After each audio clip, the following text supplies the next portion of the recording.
Tepat sepekan lalu, Presiden Joko Widodo meluncurkan Kartu Indonesia Sehat, Kartu Indonesia Pintar, dan Kartu Keluarga Sejahtera di kantor pos besar Jakarta Pusat. Walau sudah diluncurkan, ketiga kartu sakti Jokowi masih menyisakan berbagai pertanyaan, dari payung hukum hingga anggaran atau sumber dana yang digunakan. Selain itu, sejumlah kalangan juga mempertanyakan apa perbedaan antara Kartu Indonesia Sehat dengan BPJS Kesehatan yang sudah berjalan sejak 1 Januari 2014.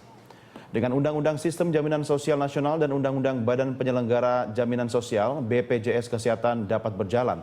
Lalu apa yang menjadi payung hukum Kartu Indonesia Sehat? Kartu Indonesia Sehat dan BPJS Kesehatan memang tampak serupa, tapi benarkah keduanya sama?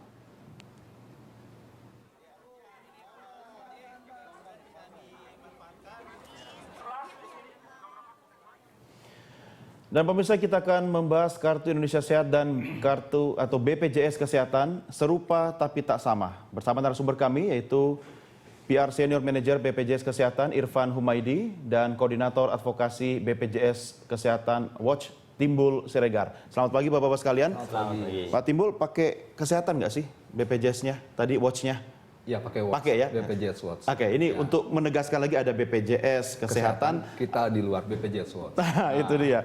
Kalau komentar Anda dulu sendiri terkait dengan respon publik tadi, apa bedanya BPJS ini dengan Kartu Indonesia Sehat sebenarnya? Ya, jadi memang Kartu Indonesia Sehat itu kan sebuah program kampanye saja waktu Jokowi menjadi calon presiden. Tetapi intinya semuanya tetap berkesinambungan dengan Undang-Undang 40 dan Undang-Undang 24. Undang-Undang 40 tentang sistem jaminan sosial dan Undang-Undang 24 tentang BPJS. Artinya tidak bisa dikontrakan. Ini harus pemerintah sekarang harus patuh terhadap keberadaan BPJS Kesehatan maupun Ketenagakerjaan yang diamanatkan Undang-Undang 24. Jadi sebenarnya itu hanya penamaan. Waktu SBY dinyatakan sebagai Jaminan Kesehatan Nasional, JKN. Itu penamaan pada saat pemerintahan SBY. Sekarang pada saat pemerintahan Jokowi disebut Kartu Indonesia Sehat. Itu sah-sah saja. Jadi artinya Kartu Indonesia Sehat adalah bagian integrasi yang tidak bisa dipisahkan dengan sistem jaminan sosial Undang-Undang 40 maupun BPJS di Undang-Undang 24. Artinya kita mengacu pada nama program. Ya, sebatas penamaan. Tetapi semuanya masih di bawah koridor hukum Undang-Undang 40 dan Undang-Undang 24. Ya, artinya Kartu Indonesia Sehat itu programnya, pelaksananya tetap BPJS Kesehatan. Itu yang amanat Undang-Undang 24. Ini sebenarnya PR besarnya Pak Irfan ini ya, untuk bagaimana mensosialisasikan. Betul. Kenapa timbul polemik seperti ini, Pak? Ya, ini kan program baru. Ya, artinya program yang diluncurkan namanya baru gitu ya. Memang mungkin jangan-jangan tiap 5 tahun ganti nama, Pak ya. Kalau saya presiden itu saya kasih nama sendiri, misalnya Doni JS Kesehatan gitu ya. Saja kan Kartu Indonesia walafiat boleh. Bisa saja gitu kan. Iya, tapi memang tadi sudah diungkapkan oleh Bang Timbul bahwa sebenarnya ini adalah program jaminan kesehatan. Gitu. Jadi amanat dari undang-undang adalah program jaminan kesehatan. Penyelenggaranya BPJS Kesehatan. Ini memang challenge bagi kita untuk mensosialisasikan bahwa kartu yang lama masih berlaku, kartu KIS juga akan tetap berlaku. Sebentar, kartu yang lama masih berlaku, tapi program yang lama masih jalan nggak? Ya masih berjalan. Berarti banyak kartu dong sekarang yang digunakan? Jangankan JKN, kartu Askes yang lama, yang kuning, lama banget ya? masih berlaku. Intinya database-nya kan ada di kita. Yang penting adalah peserta itu mendapatkan pelayanan.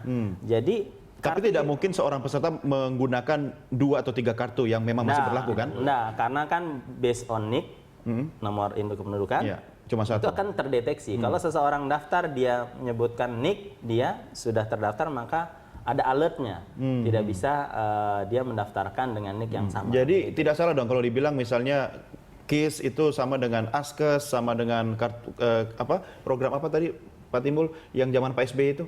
KJKN gitu kan? Jaminan Kesehatan Nasional. Nah, ini semua masih berjalan kan? Artinya semua masih di cover. Iya, jadi KIS itu kalau saya mungkin menambahkan, KIS itu merupakan program jaminan kesehatan yang merupakan penyempurnaan dan kelanjutan dari program sebelumnya.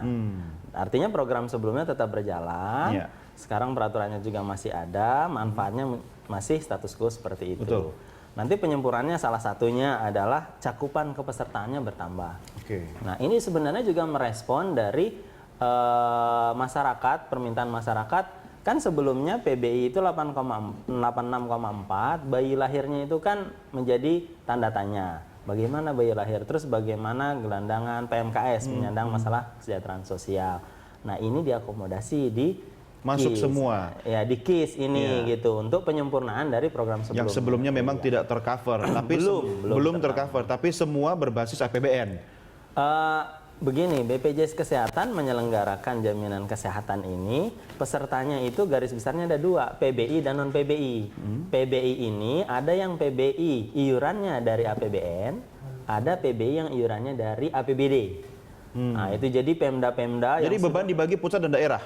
Kalau yang pusat itu yang dulu kita kenal Jamkesmas, terus ganti PBI, nah terus berdasarkan Perpres revisi ya 111, maka Jamkesda pun bisa terintegrasikan dengan iuran yang sama, manfaat sama. Sehingga sekarang saja sudah ada 8 provinsi dan lebih dari 148 kabupaten kota yang tadinya lokal Jamkesda terintegrasi. Nah itulah yang mereka pakai APBD. Baik APBD provinsi maupun APBD kabupaten kota. Untuk apa? Untuk masyarakat miskin dan tidak mampu yang belum tercover di Jamkesmas atau PBI itu tadi, gitu kan masih ada juga yang mungkin belum tercover. Iya, Pak Timbul, ini kan semua basis datanya dari BPS kan? Ya, nah, BPS, bagaimana data itu bisa valid atau diverifikasi? Ya, memang permasalahan pertama jadi gini, kalau dibilang tadi bahwa ini penyempurnaan, iya, tetapi penyempurnaan itu harus diikuti secara lebih terstruktur, lebih masif oleh sosialisasi. Jadi artinya masih banyak nih rakyat yang memang masih nggak tahu nih, KIS keluar lagi, ini keluar, jadi dianggap sebagai tumpang tindih. Padahal memang tidak. Masalahnya kan bukan pada kartunya, tapi pada sosialisasi yang dilakukan oleh pemerintah. Yeah. Nah, itu poin pertama. Tapi menurut Anda ada tumpang tindih nggak sebenarnya? Sebenarnya kalau dilihat tidak tumpang tindih. Cuma yang mengartikan ini kesannya bahwa ada KIS, ada kartu JKN, ada kartu PBI. Kesannya ini saja kesannya overlapping double gitu. Tetapi tidak. Jadi yang sudah mendapat kartu Jamkesmas yang otomatis menjadi peserta PBI tidak perlu lagi dikasih KIS. Jamsostek apa yang masuk termasuk pemilik kartu Askes zaman dulu nggak usah. Nggak perlu lagi berkis-kisan ya? Nggak perlu. Jadi kalau dibilang nanti ada 4 juta yang akan diberikan kartu KIS, itu siapa? Yang memang harusnya diberikan yang belum mendapatkan kartu PBI Jamkesmas dulu. Disinilah fungsi penyebaran target tadi ya? Ya, artinya jelas. Misalnya 1,7 juta penyandang masalah kesejahteraan sosial. Sebenarnya ini sudah lama diinginkan oleh Kementerian Kesehatan untuk terintegrasi dengan BPJS. Tetapi oleh Kementerian Keuangan, Khatib Basri ditolak. Waktu itu ada anggaran 400 miliar. Ditolak, tetap diinginkan 86,4 juta peserta penerima bantuan iuran dengan total anggaran 19,94 triliun. Ditambah 400 ditolak. Alasannya? Alasannya ini masalah tanggung jawab Kementerian Sosial. Tetapi Kementerian Kesehatan menginginkan ini terintegrasi dengan BPJS Kesehatan supaya dilayani oleh BPJS Kesehatan. Nah, ini sebentar, Pak Timbul. Jangan-jangan sebenarnya yang tadinya sudah ada di pos Kementerian Sosial itu dimasukkan melalui APBN di pos untuk KIS ini sendiri. Ya itu memang. Jadi berarti kalau dulunya tersebar di mana-mana ini jadi satu. Iya, jadi yang 1,7 juta penyandang masalah kesejahteraan sosial itu PMKS nanti diintegrasikan ke BPJS. Dananya memang sudah ada. Betul. Sebelumnya. Jadi kalau dibilang bahwa ada penambahan dari pos lain yang memang selama ini belum dibicarakan, itu nggak benar juga. Sudah ada, tinggal diintegrasikan menjadi 400 miliar ini bergabung dengan 19,94 triliun. Konsekuensinya satu anggaran, satu pos anggaran atau satu program di Kementerian Sosial tidak ada dong?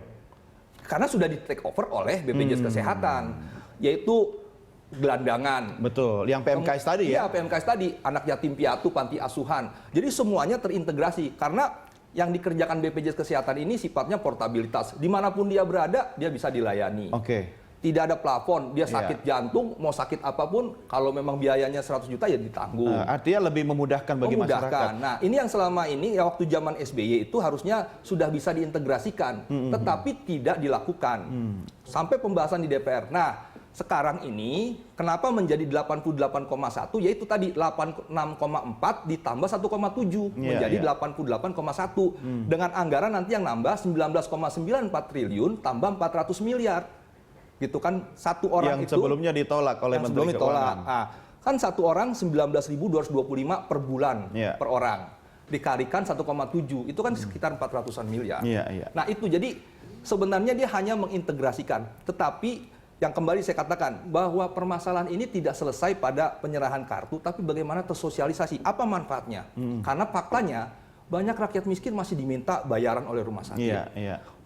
Rakyat miskin harus menunggu antrian sekian lama untuk dirawat. Nah, inilah Pak Timbul, makanya fungsi kita berdiskusi pagi ini salah satu untuk itu. Dan ini PR besarnya beliau nih. Kita lanjutkan segmen berikutnya. Pemirsa, kami segera kembali sesaat lagi. Tetap bersama kami.